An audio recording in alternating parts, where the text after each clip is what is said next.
All right, everyone. Hello and welcome. Welcome to another PIF Talk with Dan Barone. I'm here on behalf of Life Coach University. This is a PIF Talk known as Pay It Forward Talk. What we're hoping for today is that something from this talk resonates with you, something lands with you, and you feel inspired, you feel a realization or an awakening, and you take that out into the world and pay it forward. Pay it forward in any way that feels right to you, feels aligned to you. And let us know about it. Email hello at Life Coach University. Tell us what you've done, how you paid that forward, how you've made an impact in other people's lives. So we're going to get right into the PIF Talk here today.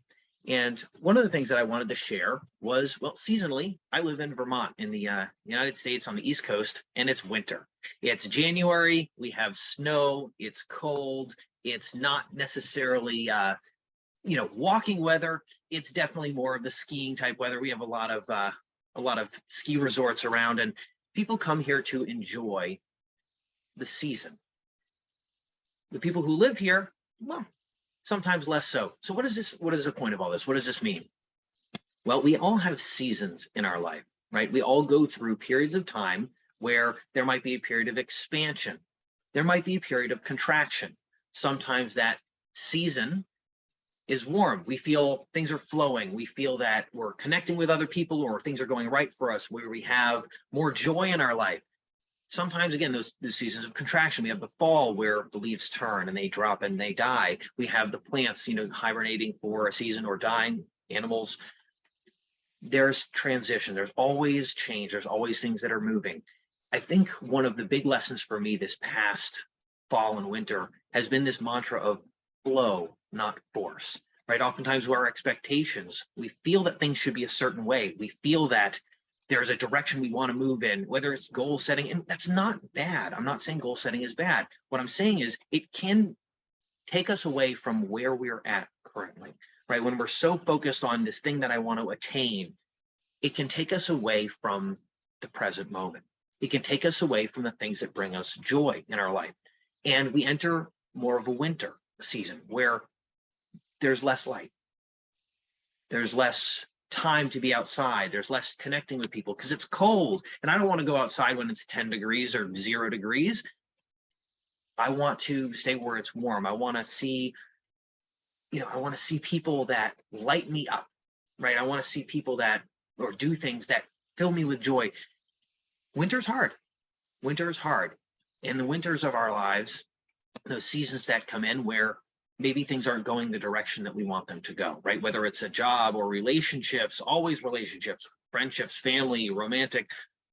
Maybe it's an endeavor that we're pursuing that we just can't get to that level that we want to get to. And it can take us away from the things that, again, do light us up. The thing I want to bring forward, especially in January now, is intentions. Why? Why do we do the things that we do? Why do we do the things that we're choosing right now? Is it a have to? Is it a duty? Is it an elective choice?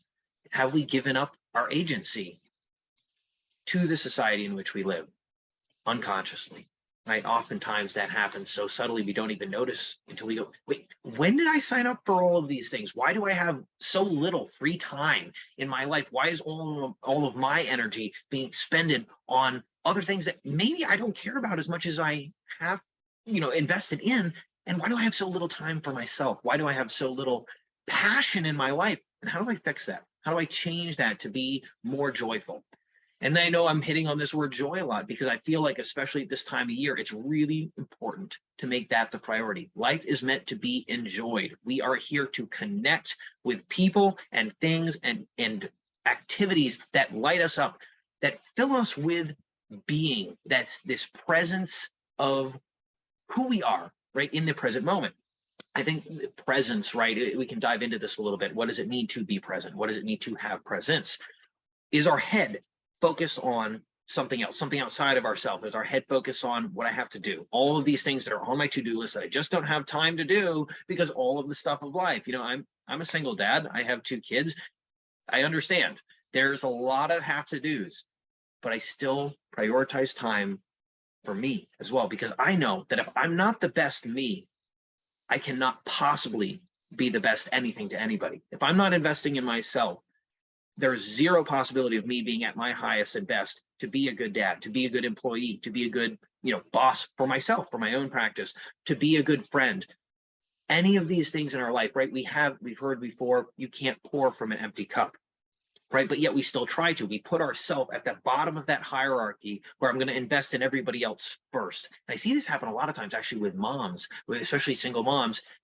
It's about the kids. It's about the kids. It's about all of these things that are pulling from me, taking from me, from this energy reserve that I have that gets depleted. I enter an energy deficit. What am I doing to fill that back up? Well, I don't have time for me right now. I've got to focus on others.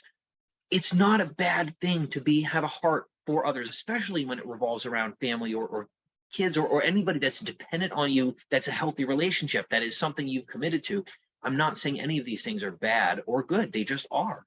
It just is, right? We are in a situation where there's many demands on our time, on our energy, on what we have to give. The question is, what gives back to us, right? And that's the whole notion of self-care.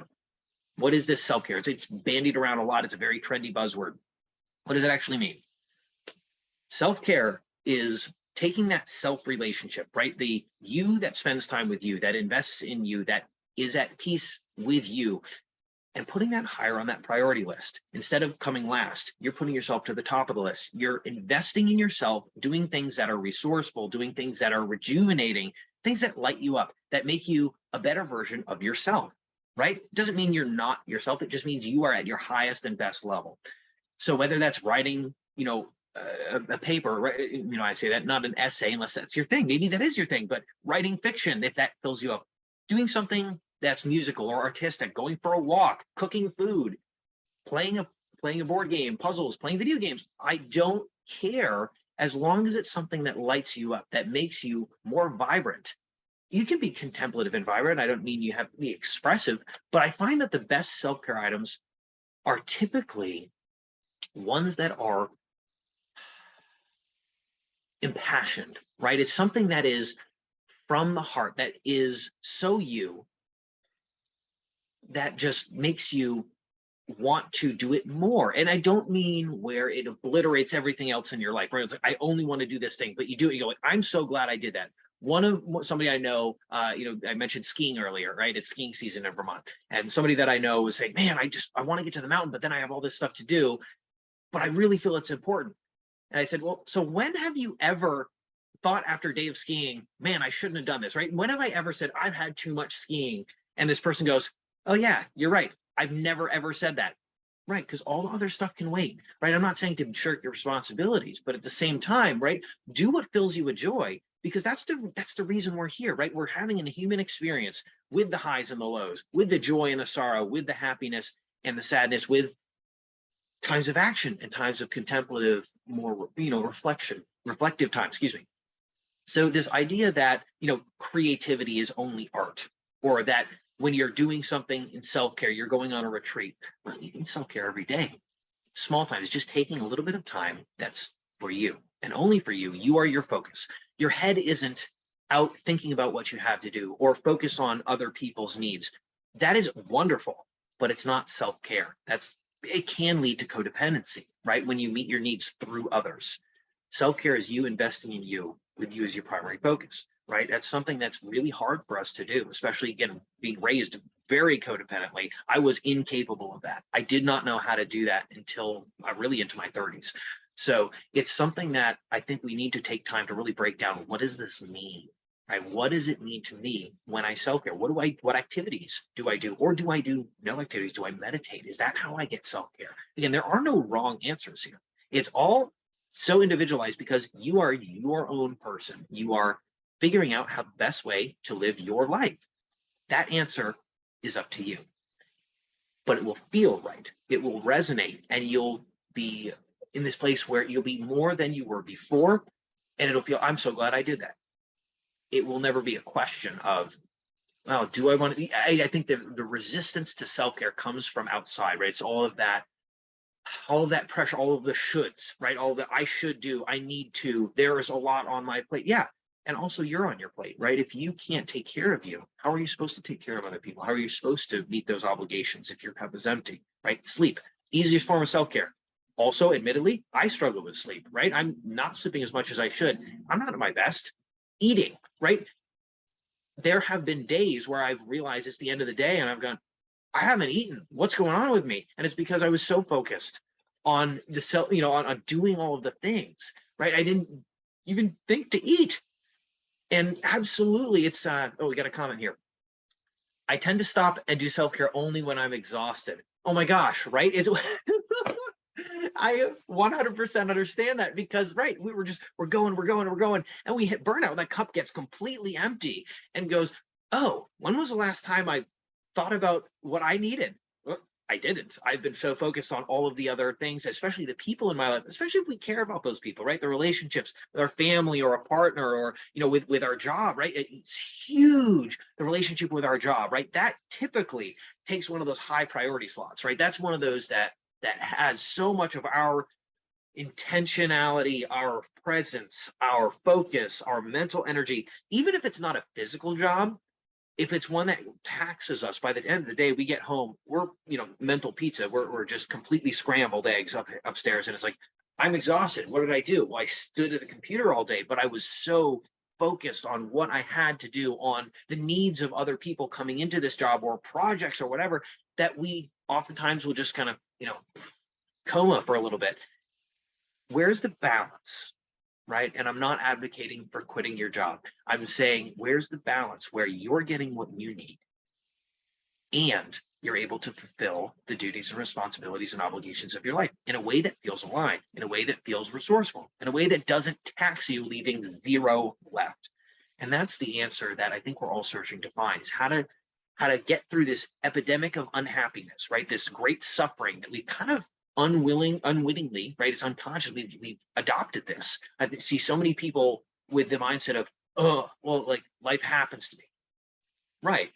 What if it happened for you, right? What if you were able to dictate your story, right? Because we're not what happens to us. We are what we choose.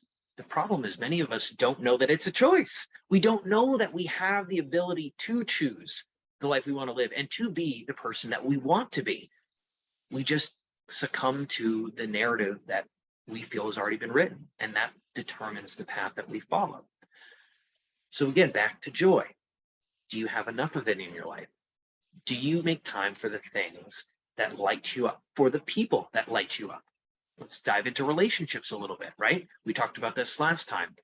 Relationships, family, work, friends, whether you have children or not, partners, a lot of the relationships draw from us. Well, they all require a certain investment, right? A relationship is going to, in some parts, be transactional. I am choosing to spend time or energy, whether I'm in person or on the phone or over Zoom, with this person. My presence, my focus, right, would be another word for presence. My focus is on this person. What is this doing? It's costing me time, it's costing me energy, and perhaps money, or perhaps emotional. There's an emotional drain, right? Is this relationship serving me? Meaning, not is this person do anything for me, but what does this relationship give me? If I'm giving into it, I would hope that there's some reciprocity, that I'm getting something back from this relationship. Typically, the best friendships that I've had, we both invest, and the sum of the parts is even greater, right? We both get fed from this. It's like soul food, right? We both have so much more coming back to us than we're investing because the other person is meeting us at that level, right? I want to invest in people that grow me. I want to invest in people that light me up, that I go, I can't wait to see this person again. A lot of times when we reflect and go, wait, do I feel that way about these relationships, these friends, family especially? I don't know that I do. Well, you got to be, you've had that friendship for 20 years. It's something that you need to keep. Why though? Again, I'm not saying jettison it. I'm saying to intentionally ask why. What does it give you? What does it bring you? What does it produce within you? Do you notice resistance when that person calls you? Oh, I don't know if I want to pick up the phone. Do you notice there's some chafing when they speak? That other person, whether, again, doesn't matter who it is, pick somebody that's a prominent relationship in your life. When that person speaks, do you find yourself holding back consistently, right? Not outliers, but consistently not speaking your truth to avoid the confrontation? not speaking your truth to avoid a conflict, right? Is it something where that person's name comes up on your phone, you get a text or a phone call, you get, oh man, I can't wait to respond? Or is it, oh, this person again? Why are you continuing to invest in the relationship? Is it habitual? Is it completely unconscious? Oh, I have done it, but I don't know why I'm doing it now. I think that it's important to go into this year with clear intentions about where your energy is going. Is enough of it being diverted to you, to your self relationship? Is enough of it being diverted towards the things that you're passionate about? Again, creativity comes in many forms.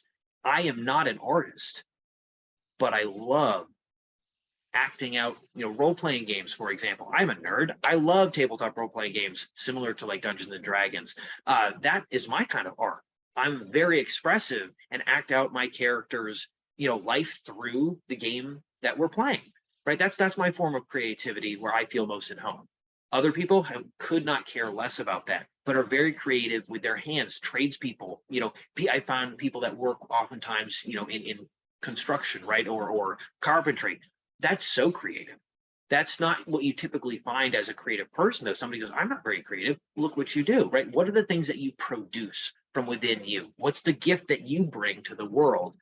That's your expression of you. What makes you you? And how do you bring that to the world? I found that's the most incredible feelings that I get from self-care, right? Or if I'm producing something, and maybe it's for a very small group of people, or maybe it's just for me, but I produce something that's from within, and then it gets to stay there in the world, whether it's a meal that I make for myself or my kids or a friend, right? I've just given my energy to that in time, and that is something that fills me with joy, and I get to eat that, and it's gone, right? So it was only around for 10 minutes, 15 minutes, but it was something that I was truly present and I enjoyed while it was happening, right? I was fully present at that moment. So again, I've hit on the word presence many times. We're going to come back around to this. What does it mean to be present? Why do we avoid it, right? We see so many distractions in the world today, right? Almost always people have earbuds in, have some form of sound or stimuli coming into them to take their focus, right? Their presence. Why do we do that? Are we afraid of being present? Are we just trying to max out our available time, right? To receive as much knowledge or as many downloads as we can, informational downloads, right? Things that we're trying to grow, right? The motivation can come from a really healthy place. I want to learn. I want to grow. I love this podcast. I love, hearing what this person has to say. I love music, right? This lights me up. Awesome. That's great. All of these things. Again, I'm questioning why. Ask yourself, why are you doing the things that you do? What do they do for you? What do they, again, the opportunity cost. If I'm listening to music all the time, am I ever taking time to be still and hear what my inner voice has to say to me? Am I taking the time to think about the things that happened and process the things that happened during the day, or think about the things that I am trying to work through, right? Whether it's emotional or mental. I think there's a balance. I think there's a balance of how much we're taking in and then how much we're reflecting on it. There's both contemplative, and, creative, producing, whatever it is that again makes you. But this presence, this piece of presence, right? What does it mean, I think, to be fully present with someone, with yourself, in an experience where your focus is undivided, where your attention is undiverted, where it is you with this event or person or thing at its most pure and centered? I think this for me has been kind of the biggest secret that I've discovered to joy in my life, is doing something for its own sake. Not to try and obtain something from this, not to step on the ladder. Okay, I'm just doing this so I can get to the next thing, to get to the next thing. You lose the power of what that thing is within itself when you're focused on doing it for a defined goal, right?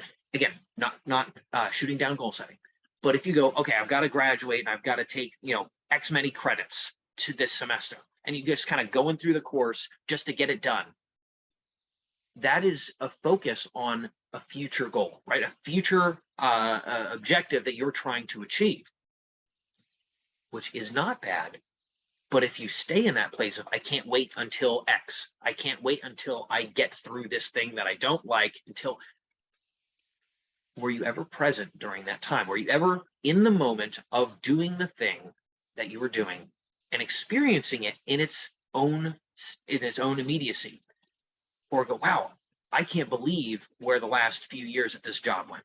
It feels like I just started, right? And I remember a few events that happened, but we spend 8 hours, most of us, right? 8 hours a day or more, plus minus, in our jobs. Are we being present during that time? Or is that kind of gone from our life, right? It's a little scary to think about. Sometimes it kind of blows my mind to go, we spend most of our waking life, making lives in our employers' situations, in their environment, interacting with people that we may not choose to interact with. Sometimes we're blessed with a really cool work family. Most of the time, I think there's some colleagues that, we would not choose to be around if it wasn't part of the job, right? So we're in an environment not of our choosing, around people that aren't necessarily of our choice, doing things that maybe don't light us up. That's a large portion of our waking hours. That doesn't sound awesome to me. It doesn't sound like a life that I'd want to create. How can we make it better when we may not have the ability to go find another job, right? I need this money to support my family. I need to, whatever it is. We're unable to change the circumstance. Well, what can we change, right? What can we focus on? We can focus on ourselves. We can focus on investing in ourselves and on being the best me, the best you, right, that you can be. I want to be the best me that I can be. So I'm showing up at my highest. I'm showing up at my most engaged, that I am living in integrity, really, with myself at the highest level. And I'm being the best version of myself that I can by prioritizing joy, by being intentional with my actions and decisions, by just being in and of itself. Doing the thing for its own sake is a very cool secret. There's a principle that I work with I call the 15-minute master, right? Mastering these 15 minutes and being all about whatever you're doing. I can do anything for 15 minutes. I don't care what it is, and I can do it well for 15 minutes. I can really dive in, focus just solely on the thing that I'm doing, into where I'm blocking everything else out. For these 15 minutes, I can do anything at the highest level. And in that 15-minute block, right, it's so present. I am only here right now. The past doesn't matter, doesn't exist. The future also doesn't exist. It'll come at some point when it arrives. And as soon as I realize what it is, it's now the past. So I'm only right here in the thing that I'm doing, in the moment that I'm being, whether it's meditation, not doing, whether it's contemplative in that space, whether it's very action focused, whether it's, again, typically this is a work thing, but it doesn't have to be. It can be in the thing of driving, right? A travel to another destination, right? But I am present right now in the immediacy of my environment, doing the thing that I'm doing at its highest level. And there's a purity that comes with that. There's a peace that arrives in being within this experience, right? Something that I've found kind of, again, the ultimate mindfulness. Honestly, riding a motorcycle is very, very similar to this. You have to be so focused on right now, because if you don't, the consequences are dire. It's very focusing on when you're riding. It's very forces you to be present, right? Forces you to be right now. Nothing else matters other than right now. And the stress, the heaviness, the stuff that we carry in those bags on our back kind of drops away.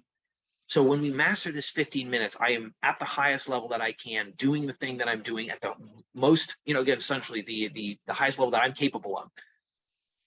And we end at 15 minutes. We begin a new 15-minute period, right? You just chain them together, one after the other after the other.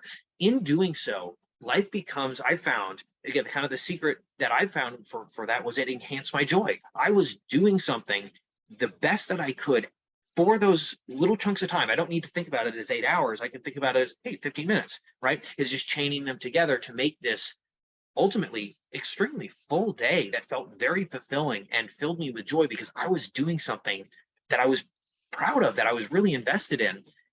And again, it doesn't matter what it is. It can be applied to literally anything. That's the coolest part, right? So I share that with you in the hopes that maybe something in there resonates with you and that you can find some sort of application in this to your life, right? With prioritizing something that brings you joy, that makes you, more vibrantly you, taking care of that self, right? Putting that your self relationship on that highest level, being present in your life, asking why you're doing something, act with intention, carrying that intention forward, right? Honoring the winter that sometimes comes into our lives where we don't have enough joy and we need to prioritize that before we get to that point of exhaustion. And evaluating the relationships across your life, right? People and things, engagements, obligations, duties, electives. What do they bring you? What do you bring them? Do they serve you? Carrying that forward into this year as we step forward into 2023, what do we want to create? What do we want to cultivate? How do we want to grow? Who do you want to become? Again, I'm Dan Barone with Life Coach University, and this has been a PIF Talk. I'm so grateful for you to all join me today, and I hope that you pay it forward in whatever way feels best to you. Let us know at hello@Life Coach University. We'd love to hear from you, and I look forward to seeing you next time. Bye.